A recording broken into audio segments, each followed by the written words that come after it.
Olá pessoal, vamos refletir sobre aquele que eu considero o pecado mais perigoso de todos.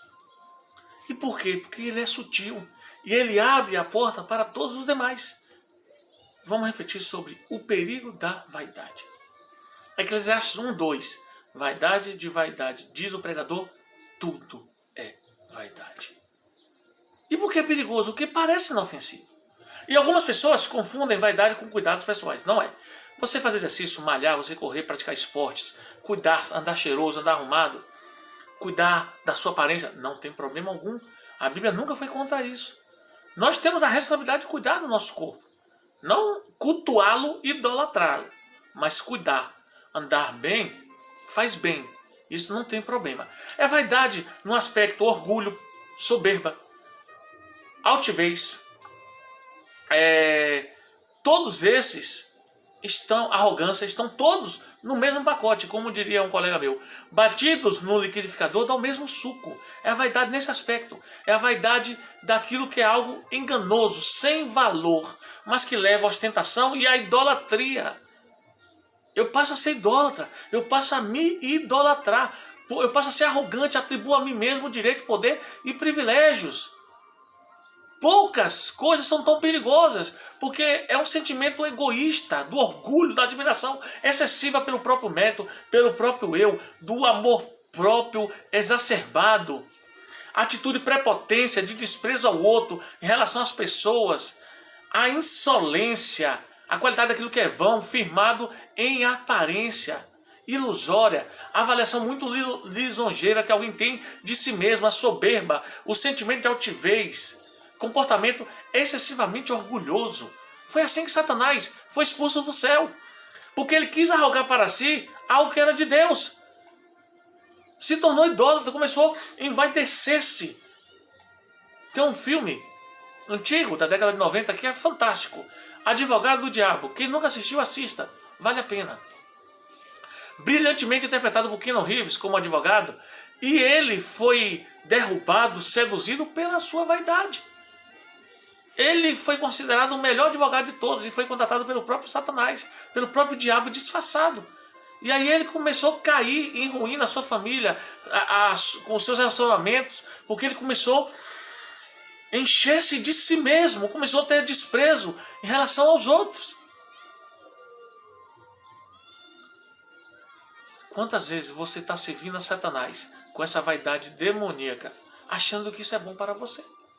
Um ar de superioridade moral, social, intelectual, um comportamento de prepotência, de arrogância, de desprezo com relação às pessoas, uma altivez, se coloca acima de todos. Só você tem conhecimento, você é o melhor pai, é o melhor filho, é o melhor vizinho, é o melhor pastor, é o melhor palestrante, é o melhor cantor, é o melhor tocador, é o melhor jogador, é o que corre mais, é o que pedala melhor. Cuidado, a vaidade ela é como cupim. Ela vai correndo por dentro e quando ela aparece por fora na árvore, ela já está, na maioria das vezes, já está condenada, já está oca. A vaidade te deixa oco. É como ferrugem. Vai corroendo aos poucos, vai te destruindo. É de dentro para fora. Ela é silenciosa. Cuidado com a vaidade. Cuidado com aquilo que é fútil.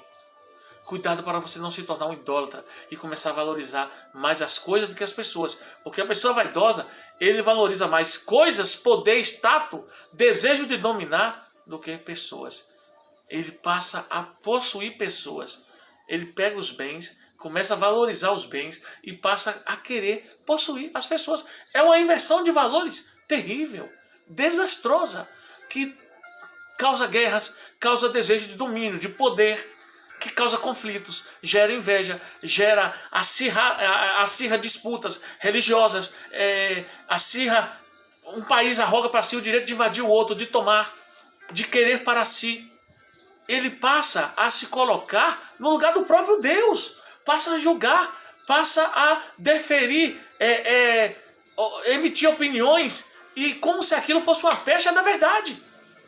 As pessoas não conseguem mais enxergar o mundo por uma prisma natural, passa a se tornar orgulhosas. E o orgulhoso ele fede, porque ele se põe acima de todos os demais.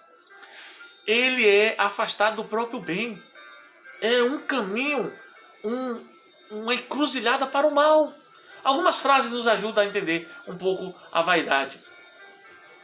A vaidade dos outros só vai contra o nosso gosto quando vai contra a nossa própria vaidade. Nietzsche. Não há graus de vaidade, apenas graus de habilidade em disfarçá-la. Mark Twain. A vaidade é um princípio de corrupção. Machado de Assis. Muitos se corrompem por causa da vaidade. Se acham os melhores políticos, se acham os melhores em tudo que fazem, se acham os bam. E aí começam a cair. Porque a Bíblia fala que o orgulho e a soberba precede a ruína. Pessoas que são competentes, que são inteligentes, mas que começam a se achar demais e aí são derrotadas.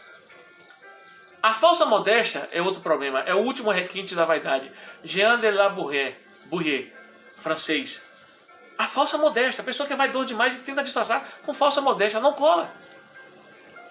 Outra frase fantástica de Ambrose Bierce, escritor americano, diz assim: a vaidade é a homenagem de um Palerma ao primeiro imbecil que aparece. Então, os bajuladores de plantão acabam sendo atraídos por esses vaidosos e que inflam o seu ego e depois arruína tudo. Porque eles atraem isso, eles gostam de viver assim. Olha o que é que diz a palavra de Deus em Tiago capítulo 4, a partir do versículo 6. Portanto diz, Deus resiste ao soberbo. Você quer ter resistência de Deus? Seja soberbo, seja vaidoso, seja orgulhoso, mas dá graças aos humildes. Sujeitai-vos, pois, a Deus, resistir ao diabo. Como é que eu resisto ao diabo? Me sujeitando a Deus. Quando eu sou vaidoso, eu me torno o próprio diabo. Que diabo significa difamador. Eu me torno o próprio Satanás, que é adversário de Deus e da humanidade. Porque Deus resiste a soberbo. Se tem uma coisa que nos afasta de Deus, é a vaidade, é o orgulho, é a soberba, é a altivez. Resistir ao diabo e ele fugirá de vós. Chegai-vos a Deus e ele se chegará a vós. Quando eu me sujeito a Deus, ele se chega até mim. Limpai a mão, pecadores e voz de duplo ânimo. Aquelas pessoas que hoje estão bem, hoje estão alegres, outra hora falam, outra hora não falam, que tem ânimo dobre, ânimo inconstante. Seja constante, seja frequente nas tuas relações. Purificai os corações.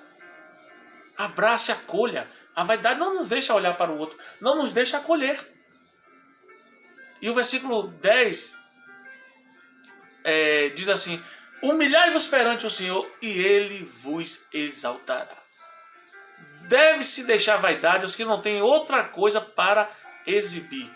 Honoré de Balzac, escritor francês. Quem não tem nada a apresentar, deixa a vaidade para esses caras aí. É igual Satanás. Satanás não tem nada de bom, então o que é que ele tem? A vaidade. Quem é vaidoso, deixe apresentar com aquilo que tem. Oremos por essas pessoas para que se convertam e se acheguem a Deus, se humilhem perante Deus, porque a vaidade é uma barreira. Quero finalizar com o mito de Narciso, a mitologia grega.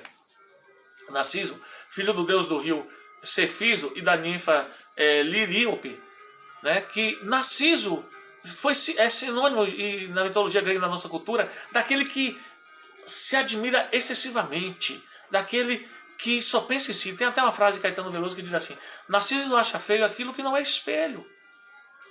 É aquele que se enche de si mesmo, admiração excessiva pelo seu próprio ego, só olha para o espelho. E o que acontece? Narciso nasceu e era lindo, belo, e a sua mãe procura um vidente e o pergunta que ele era tão belo, se ele realmente ia viver muitos anos. E o vidente fala: olha, ele vai viver, só que tem um detalhe, vai vir uma maldição sobre ele. Ele vai ficar fascinado pela própria beleza. Ele não pode ficar se enxergando. E uma das ninfas, Eco, se apaixona por Narciso e ele a despreza, porque Narciso não achava nada mais belo do que ele. E aí ela vai e lança maldição sobre ele. E Narciso um dia chega diante de uma água límpida e começa a olhar e vê os olhos lindos, o nariz perfeito, a boca, os dentes, os cabelos. Narciso fica encantado com aquela imagem. E por não poder possuir, conta a história que ele vai e abraça aquela imagem e acaba morrendo afogado, porque a sua beleza era estonteante. Ele se lança sobre aquele lago e ele morre. Ele mesmo causa a sua própria morte, porque ele se bajulou demais, ele se achou demais, ele se admirou demais. Ele não conseguia enxergar outra pessoa, apenas a si mesmo. Se apaixonou tanto pela sua imagem que morreu afogado. Qual é a solução? Qual é o antídoto para a vaidade? É evidente. Humildade. Filipenses 2, que Jesus se esvaziou. Sendo Deus, não teve por usurpação ser igual a Deus, mas aniquilou-se, esvaziou-se a si mesmo, tornando-se semelhante aos homens, morrendo em morte de cruz. Jesus se esvaziou se despejou de qualquer vaidade, sendo Deus. Que nós nos despojemos da vaidade, do ego, da soberba, da altivez, da arrogância, do orgulho, da admiração excessiva e que voltemos para aquilo que é essencial. Humildade é aquilo que é essencial. Se relacionar com Deus, se relacionar com as pessoas, amar, perdoar. Só ama, só perdoa, só se relaciona com Deus, só se sujeita a Deus quem é humilde, quem se humilha. Quem é vaidoso dá passos largos para a perdição. Que Deus te dê uma semana de paz.